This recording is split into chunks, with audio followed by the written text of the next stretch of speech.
Hello, Nation. It's me, Charles Prodigy Richey here, coming live here on this Wednesday, June the 5th, for this edition of the Men of Steel podcast here, as we are picking up here on getting close to the end of OTAs, as next week, as it seems like for right now, got a couple of stuff to get into at the same time as we are looking right now. Steelers, we begin right now the Men of Steel podcast with the opening drive here. If you guys want, feel free to be a part of the Men of Steel podcast. The number to be reached is 312-209-2232. Again, that number is 312-209-2232. You can also follow me on Twitter at Prodigy Richey. You can also catch the show streaming live on Instagram, Men of Steel Nation. You can follow it there. And of course, the Men of Steel podcast, you can also check that out on YouTube right there. You can also catch it streaming right there. So we got a lot of stuff to get into coming up shortly. We're going to be having Steelers CBS Sports Report as well as interactive host Brian Diardo. He's going to be joined here live in about 5 minutes on this podcast. Right now, we got a few topics to get into before we get in. And one of the things that's been hurling around right here, Sean Davis, safety of the Steelers, he was saying that for this season, he admits that there must hold their disguises better, create more confusion on defense. And which is very true right there. One of the key things I think the Steelers want to be a little bit more focused on too, as well as aside from maintaining the momentum, continue again after the quarterback, which they've been first for the last 2 years now. But also, too, I would also have to say it's just creating more turnovers. I mean, when you really think about it, and to identify an every down inside linebacker. And that's been one of the biggest things that they've been trying to put a little emphasis on as we go into that. And no doubt about it, I think you definitely want to be a little bit more leery of that. But speaking of which, too, I mean, one of the guys who's been seen to be like one of the weak links on this team, and I don't know if he's going to be able to make it through this week, maybe right now. Talk about none other than Artie Burns right now, 2016 first-round draft pick. And remember, I mean, it was said by Ed Boucher. I mean, this is a guy right here who they haven't had was one of their opening picks in a long while. He seemed to start out pretty good in his first couple of years with the Steelers. When you look at his overall career statistics, I mean, let's take a look at interceptions for his first 2 years. He was within the top 5. His best was in his rookie season, where he was second in interceptions, 4th in return yards, then, of course, second in pass deflections with 13. So he had 3 picks with return yards of 13. And then as far as, like, the tackling goes on the team, he was ranked 5th overall with 64 combined tackles. And one of the noticeable things that seemed to be declining was his amount of interceptions. I mean, 2017 was definitely a telling tale right there as well, aside from last season, where he had 1 pick and for no yardage to return for. But the thing he was maintaining that was staying consistent was pass deflections. Up until last year, that is, of course. Went from 13 to 1. And I think right now, when you look at a guy like Mike Tomlin, who was like looking at it, and he had this quote to say, you know what, that's what this process is about. It's not about giving him another chance. It's about putting together the very best group that we can put out there. That includes giving him another chance, certainly, but it's not per se specifically about giving him, quote, unquote, another chance. And he also did mention, certainly, have the ability to carry those talents into a stadium kind of defines us, or inability to do so, certainly. One of the main concerns right now, he has got to be he will be due $800,000 roster bonus on the first day of training camp as this week and minicamp next week to show why they shouldn't release him. What do you think, Steeler Nation? Do you think this will be the end of a guy like Artie Burns right now at this point in time? Do you think his days are numbered? Do you think he makes it on beyond next week at this point in time with the Steelers as far as going through? Does he survive and able to earn a part of that $1 million contract that he'll be earning this year if he's able to survive on the cut? Feel free to share me your thoughts. You can also tweet me at Prodigy Richey. Feel free to like, share, and make comments along the way throughout this podcast. And right now, we're going to take a brief little pause right now as I attempt to reach Brian Diarlo. You listen to the Metal Steel podcast right here with me, Charles Prodigy Richey. Don't go anywhere.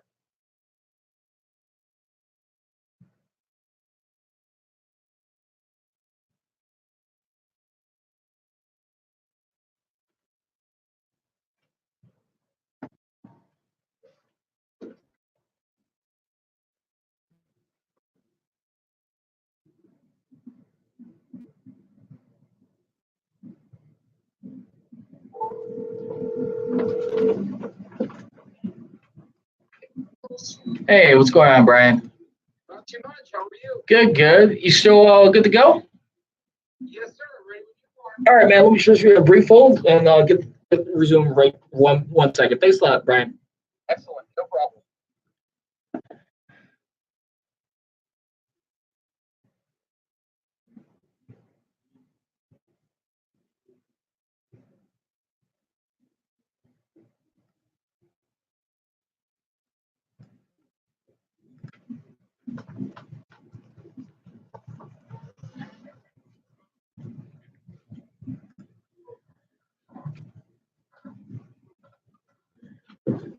All right, everybody. We are back here on the Metal Steel podcast, resuming.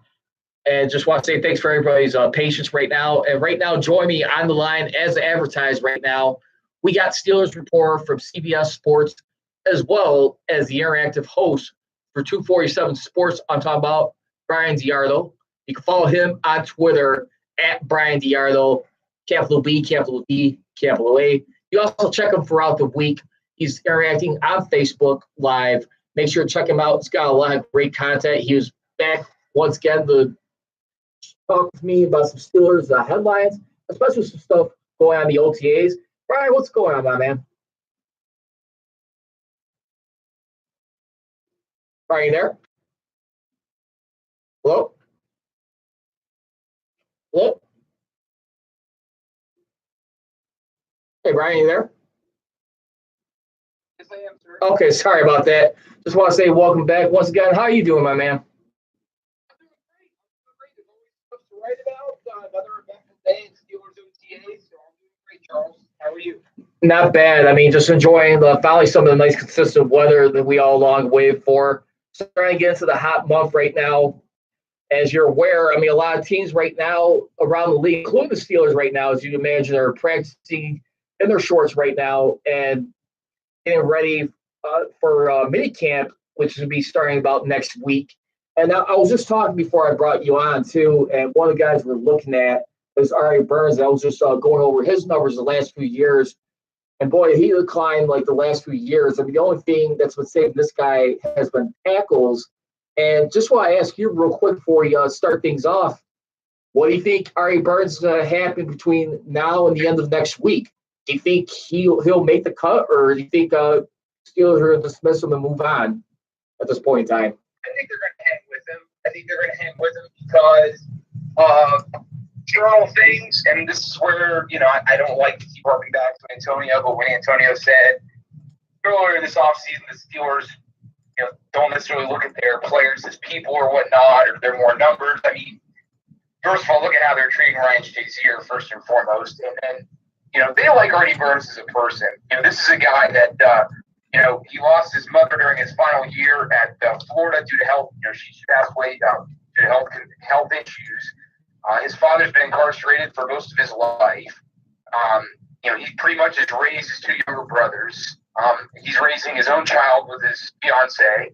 So this is a guy that, the office, the on-field things have to get better. But I think the Steelers want to give him every opportunity to excel. That being said, I don't think it is a slam dunk. I would say that he will be on the team by the time training camp starts. He will get his $800,000 roster bonus that would be due to him.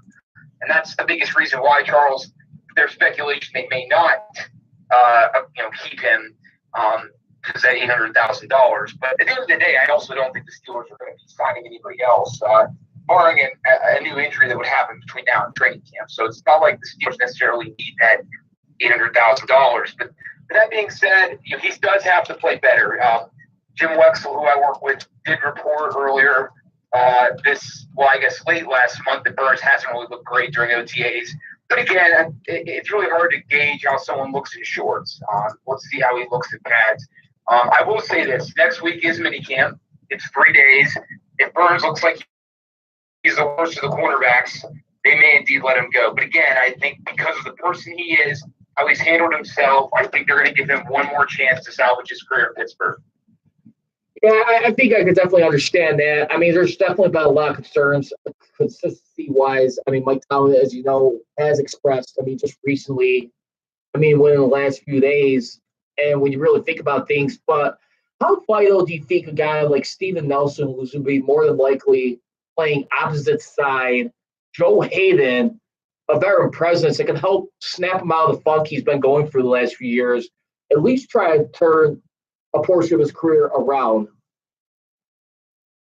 I think it's huge, and Steven Nelson is going to be huge for the Steelers. And you keep hearing, even Keith Butler said during an interview with Steelers.com earlier this week, he pretty much pinned the Steelers not making the playoffs on the fact that the Steelers went from 9th in the league in interceptions in 17 to 28th in 18. He pretty much said the difference between 13-3 season and 9-6-1 season is turnovers or lack thereof, specifically interceptions. So Nelson's the guy that comes in. He had 4 picks last year, 15 passes defense. Not only will he start alongside Joe Hayden, he'll also help mentor Justin Lane. And I think that may be another reason why they may not get rid of Artie Burns, because now it's not like they need Burns to perform right away. He doesn't necessarily have that pressure anymore because they have Nelson. It's kind of like with Mark Barron and Devin Bush. It's the Steelers seldom want to rush rookies or new players into action. They want to give them time to get acclimated. So if there are some hiccups or there is some slow progressions early on, it's not like they don't have another card to turn to. That's the case with Mark Barron and Devin Bush. That's the case with Steven Nelson and the rest of the pack of cornerbacks. Steven Nelson, him and Moncrief and Barron are all really good offseason acquisitions, and I think each of them will play a big role on the team in 2019. Yeah, I definitely feel like that's a fair assessment right there. When you look at overall what they got to deal with, there's definitely going to be a little bit more, I think, on the line. I think this year, the next few years, especially for a guy like Kevin Colbert right now, who's going to be a very key figure if they're going to decide to renew, whose contract expires next year after the 2020 draft. I feel like right now it's got to be like a prove it or move it type of season, especially for him, especially for the criticism he's took in the last few years. That's from the fans and the media, but just to still show that this team could still be championship form for the next few years, not just yellow playoff contention. A little bit, Charles. I think he's already proven it. I think Colbert has established himself as one of the best GMs in recent memory. I think if he wins one more ring, he'll get. It's a shame if they lose to Green. Don't lose to Green Bay. He probably already is. Now, sure. He struggled with drafting, all pro level quarterbacks. That being said, he's drafted a lot of good ones. Brian McFadden, Mike Taylor. A guy now that's back on their staff, William Gary. He's definitely drafted some good corners, not great ones. But that being said, I think for Colbert, it's just going to come down to how much longer he wants to do it. And Ed Bouchette of The Athletic had a good story last month that he thinks moving forward, Colbert will sign, 1-year extensions because, he is 62 years old. Certainly not, ready to be taken out to the pasture, but not a spring chicken anymore. So, I think they have in place, name escapes me right now. They already know who is going to replace him. So right now it's just a matter of how much longer does Kevin Colbert want to do this. And the thing is, Kevin Colbert has said off record he wants the team to be in good standing when he leaves. He wants the team to be on an upswing, still competing for championships when he steps down. If the Steelers are 4-12 next year and already still wants it back, which I would assume that he would, I do not see Kevin Colbert stepping down after next year. I think he'll. But again, I would not be surprised at all if this is Colbert's last rodeo. This is year number 20 for him. I think it just a lot of it depends on how this year goes. If this team wins the Super Bowl, I can see him riding off into the sunset. If they have another disappointing season, I can see him sticking around one more year, signing a one-year contract to see if he can get things in a better situation before he does ultimately decide to leave. And with that being said about Kevin Colbert, too, because I remember he was saying he has like a handpicked guy. I think someone from the scouting personnel that would be able to make that transition if he were to step down. And I see a similar thing happen like that with, say, like the Chicago Bears here in Chicago back in 2011, and we saw how that worked out. How much on a scale of 1 to 10, if that does become reality, are you a little bit concerned with maintaining drafting that success, keeping this team together for free agency or trades, that they'll be in contention for the next chapter of whoever runs this if he decides to move away? Well, it's going to be Brandon Hunt. I had time when you were talking there to look him up a little bit. And, he's been with the Steelers for over a decade, and right. He also spent time with the Texans. He's been with the Steelers since 2009, so he's been responsible for scouting the Steelers' opponents and evaluating pro players. One of the teams that he specifically focused on this offseason last year was Kentucky. They draft Benny Snell, and there were a few other players the Steelers were interested in for Kentucky. So, there's always going to be questions when it's a new guy running the show. But Steeler fans remember Tom Donahoe, who was seemingly in Pittsburgh forever. He helped. Helped the Steelers during their 70s run. Right. He was very instrumental in the 90s with all the great players. So, again, there's always going to be a little bit of trepidation when there's somebody new stepping into a big role. But the Steelers, I think their track record is more than proven. And I think Brandon Hunt deserves, Steeler fans' confidence going in, if and when he does replace Kevin Colbert. Again, we are speaking live right here on the Metal Steel podcast via the phone lines with interactive host of 247 Sports, Brian Diarlo. He can be followed again at Brian Diarlo on Twitter. Also, too, this is an interesting topic I was coming along with, too. And since we have OTAs still happening as of right now, there was 3 guys that was listed.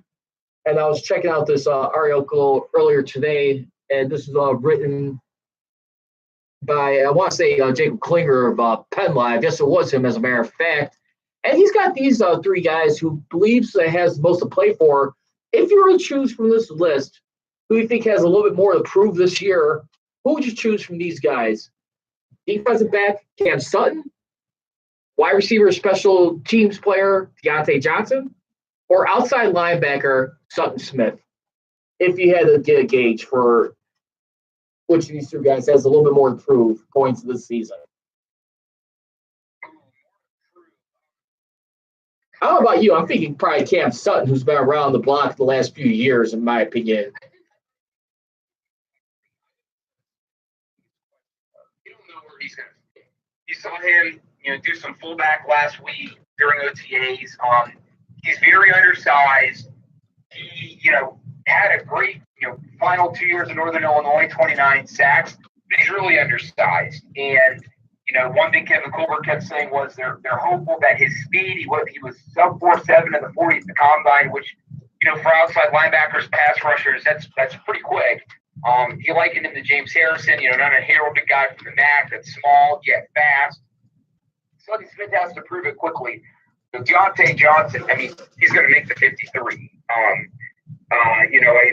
Cam Sutton's going to make the 53, and I think he's going to continue to get opportunities to show he can do it. He's already had a pretty good spring. I think Sutton Smith, he has the most to prove. He's a late round pick. A lot of late round picks don't ultimately make the roster, and he doesn't have Rule yet on this team, so he's gonna have to show something as a pass rusher on special teams, and maybe even a little wrinkle on offense to make sure that he can make the 53. Yeah, well, I think I'm gonna maintain my guy on Cam Sutton, and the only reason for this because when you really look at it too, because I think it's one thing to have like one good year. And granted, I mean, you're pretty much looking your rookie contract, I mean, at this point in time. But you also got to flashback to like the previous season in 2017. He didn't come to like almost like that last quarter stretch of the season. He was only started, I mean, he only played 5 games, started 1. Last year, he had 15. He was finally healthy for a long time. Definitely showed some progress along the way. And makes a pretty decent amount of tackles, but I just feel like right now when you get into like a little bit of success, in my opinion, when there's any type of rookies, I think people want to check and see if you're going to experience those sophomore slumps, especially. I mean, since he's pretty much had like a full season, maybe not so much at starting, but at least being available when needed as far as defensive packages. If you ask me. I agree with you. The Steelers, I think this year you can't get caught up into this guy plays this position. The Steelers are going to want to put a lot of speed on the field, and that's why they got Devin Bush. And TJ Watt even said today after OTAs that he looks faster than snot. So he is, he's going to add instant speed to the Steelers. They're going to try to be a lot faster this year. That's where Sutton Smith does come into play. And you look at the Steelers in general. You look at Ulysses Gilbert, the other inside linebacker they drafted late at Akron. Yeah. You look at a lot of the Isaiah Buggs. I mean, Buggs is big. He's a defensive tackle. But they're all fast. That's what kind of comes across when you look at the Steelers draft. And, in general, it's a fast unit. They now have depth at the cornerback position. And it's funny to me, Charles, so many people now are calling the Steelers underdogs. Look at their roster now. Look at the roster from 2016 that went to an AFC Championship game. This roster is better. I know it doesn't have Brown and Bell, but you look at the overall depth. I mean, the only thing in my mind that is a weakness is in terms of depth is free safety. Behind Sean Davis, you don't have a lot there. That is, in my opinion, really, really troubling. But beyond that, it's a very deep roster, and it's certainly good enough to get to a Super Bowl. Yeah, and I think the reason for that, like probably why you don't have enough depth in that safety, I think they're looking at it probably from a standpoint in this regard is that, anybody's expendable. I mean, we could move some guys around, or that's maybe taking a guy like an Artie Burns, have him compete for like a safety position. I mean, in this defense, behind guys like say like a Sean Davis or any other people in that defense. I mean, you look at guys, I mean, we talked about, I think about a couple months ago, I mean, look at Rob Woodson, for example, in his career earlier on. I mean, Grant was with our team later on with the Ravens, but when he was heading towards the end of his career, what did he do to help excel and get back to that next step? He converted to a free safety. He had even more picks, a little bit more better success. You find that could be the case with a guy like Artie Burns if he's able to make it for the reasons you mentioned earlier. Right, and it was more of a contract thing. He had come back from an injury in '96, and the Steelers usually have a really good pulse on when it's time to move on from a veteran. They did not with Woodson. He had 6 picks in '96, made the Pro Bowl. He did give up some big passes, and I think some old school Steeler fans remember the big one to Terry Glenn in that playoff loss to New England. But he wanted a long-term contract. I think the Steelers only offered him a 1 to 2 year deal. It was not very much money, even compared to that time. So what's left? I think with Burns, it's different. I mean, Woodson was proven. The Steelers just didn't want to give money to an aging player coming off an injury. Now Woodson ended up playing 9 more seasons, winning a Super Bowl and playing in another one. So, it didn't work out for the Steelers. But, Burns is much more, we still don't know what you can do. And I think confidence, like Chris Boswell, confidence is a lot of it with Burns. He's got to show that he has confidence in himself. Because, I mean, of all the positions where confidence is important, you'd say, what are the 3 main positions? Quarterback, kicker, cornerback. So he's got to have a short memory. He's got to remember what got him there. And he's got to take some chances, too. A lot of times when you're trying not to make a mistake, you make mistakes in everything. So he's got to go out, be aggressive, be willing to make mistakes, and hopefully the light turns on for him again. And also, too, let's swing things over to the offense right now. And one who still finds a way to keep himself in the news, and he always seemed to have his back. And most respectfully, and the Steelers, I guess, made it like a wise choice front office wise. But I was hearing towards the end of last week with rookie tight end Zach Gentry. I'm sure you caught wind of this, who actually came out of college from University of Michigan, which was his college number 83. Ben Roethlisberger asked him to change his number out of respect for Heath Miller, who's retired, is pretty much considered one of the most successful ends in Steeler history, alongside from Louis Lips. I mean, Heath Miller probably resonated a little bit more in the 2 Super Bowls, but what was your take on that? Do you think Ben Roethlisberger had was he a little bit out of line for asking him that? Do you think he had a place in doing that? What was your stance on that one? I think it depends on the person, and obviously, I don't think he received it well. So, I think Ben probably got engaged that Gentry wouldn't mind it. And here's the thing. Gentry worked with Heath Miller during the combine. Gentry's had nothing but flattering things to say about him. I think it was a Joe Rutter Tribune Review article where Gentry really expanded on how much he respects Heath Miller. So I think it just depends on the player. Obviously, Ben knew that Gentry wouldn't mind.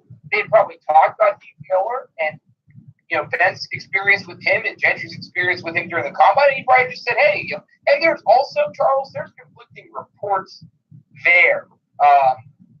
There's some people saying Gentry was the one that talked to Ben about it, and there's some saying that Ben came up to him. So, I don't know. I think there's more than what meets the eye there, and I don't think we know the whole story. But the bottom line is, if Ben did ask him to, I really don't have an issue because, Ben has strong feelings for Heath, and I don't think it was one of those things where he was like, I need you to change his number. He probably said, hey, Heath Miller was a great player. Would you mind not wearing his number? And I think it was spot on. I don't think that other Steelers should wear Heath Miller's number. At least a tight end. I know Phil Campbell's before 16. He was a receiver. I think it's too soon. The Steelers don't give out Bradshaw's number, Franco's number. They're on Lambert's number. I can go on, but so I don't think they should give away Heath's number either.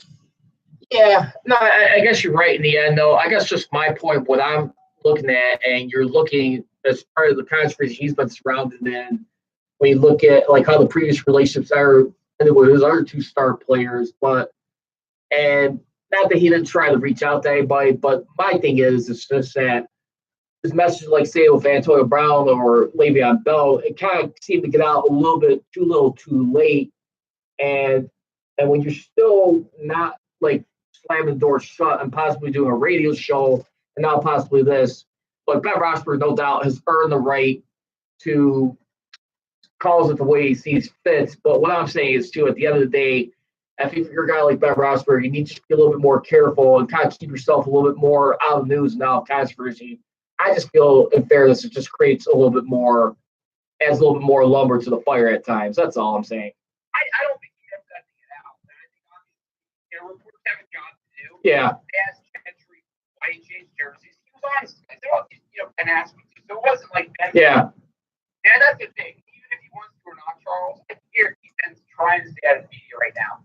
But at the end of the day, it's inevitable that, reporters have a job to do. Yeah. And it's funny today, reporters cover OTAs like they did the Super Bowl, 30, 40 years ago. I mean, there's just a horde of reporters at every OTA now. And that's where we are with the NFL. The NFL is incredibly popular. So, I mean, if Ben cracked a joke during, a film meeting, I wouldn't be surprised if that got out. So, unfortunately, it's just the climate that exists in today's, NFL. No, I definitely agree with you right there, especially where we're at the stage of social media. And once again, folks, that's Brian Diarlo, interactive host for 247 Sports. He is a Steelers reporter for CBS. You can follow him on Twitter, once again, at Brian Diarlo. Make sure to catch him throughout the week. He'll be doing his sporadic Facebook Live appearances, as I do myself. And real quickly, Brian, just before I let you out here, I know we talked a little bit earlier in the week, and I know you're getting ready to watch the game that's going to be coming up a little bit less than an hour. We got in tonight's NBA Finals game number 3 between the Raptors and Warriors before I let you out here. Who do I like in the game?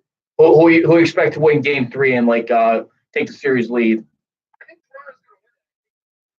Started, and I think Golden State's the best team when they're healthy, but they're not healthy. Klay Thompson's obviously hurt. I know that Golden State got some, really good play from the bench. There's a young guy that his name is Casey, but he was funny in game 2. So, it's going to be Curry and Draymond Green. That being said, I really don't care who wins anymore. I think we need to see a new team win. I think it'd be cool to see Kawhi Leonard win. I've always kind of been a fan of his. But that being said, I like Toronto in this game. If it was at Toronto, I would definitely take them. But regardless of who wins tonight, I think it'll be 2-2 going back to Toronto for game 5. I think this will be a tied series after 4. Regardless of who wins tonight, I think they split the 2 games to Golden State. Yeah, and I'm just looking at it from a historical perspective, but when you could be a former star from another team and go on to take a team to a next level, winning a championship, it makes the journey a whole lot sweeter and a lot more bragging rights for your career. Brian, it's always once again the pleasure having you on for these last few months. Just want to say thank you very much. Best of luck to you in your future endeavors. You enjoy the game, and hopefully we'll catch you around down the road soon for some more updates on the team as they prepare for the 2019 NFL campaign. Oh, definitely, Charles. Always a pleasure talking to you. Well, likewise, Brian. Thank you very much for everything. Definitely, man. We'll speak. Likewise. Bye-bye.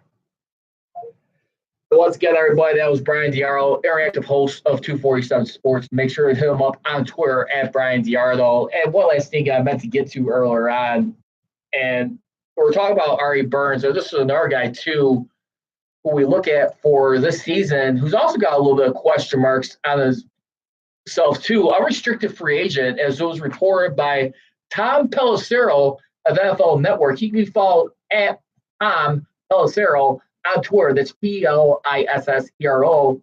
He was saying that quarterback Coty Sensabaugh is visiting the States today, per source. He's a 7-year veteran. Remember, he came over from the Tennessee Titans and played for the Steelers the last couple of years, the last 2 years, as a matter of fact, beginning of the 2017 campaign. And you look at his overall contributions, what he was doing.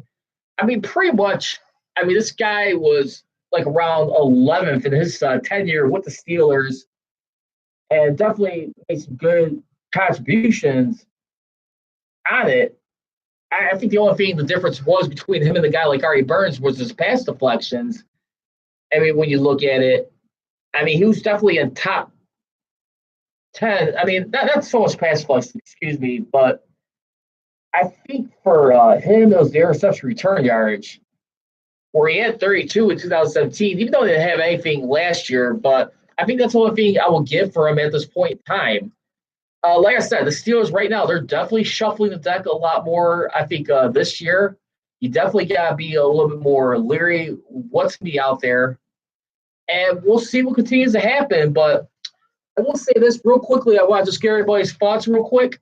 Former friend of ours, Le'Veon Bell, who's with the New York Jets. What do you guys think? Him finally attending for mandatory OTAs or camp, basically. Saw him finally practice for the first time yesterday in over a year and a half as he's trying to make peace and get things right with his new team, the New York Jets. Not trying to success football, but I just found it a little bit interesting after all this time. Now he's got his money. He's in there for mandatory training camp, and there you go. But anyway, like I said, best of luck to him, but not the Steelers anymore. So unfortunately, Steelers got a lot more stuff and a lot more business at hands as they look to move forward and turn the corner and prove what they are once again, a playoff team and hopefully a championship team. All right, well, that's going to do it for a close for this edition of the Not a Steel podcast. I'm going to take off right now. Just want to say thank you to those you tuning in. Again, the number to be reached going forward is 312-209-2232. You can also follow me on Twitter at Prodigy Richey. Check me out on my other streaming channels. You can check me out on YouTube, the Meta Steel Podcast, as well as on Instagram Live, Meta Steel Nation. And as always, leave you. Don't be trolling. Be rolling. Here we go, Steelers. Here we go. I go.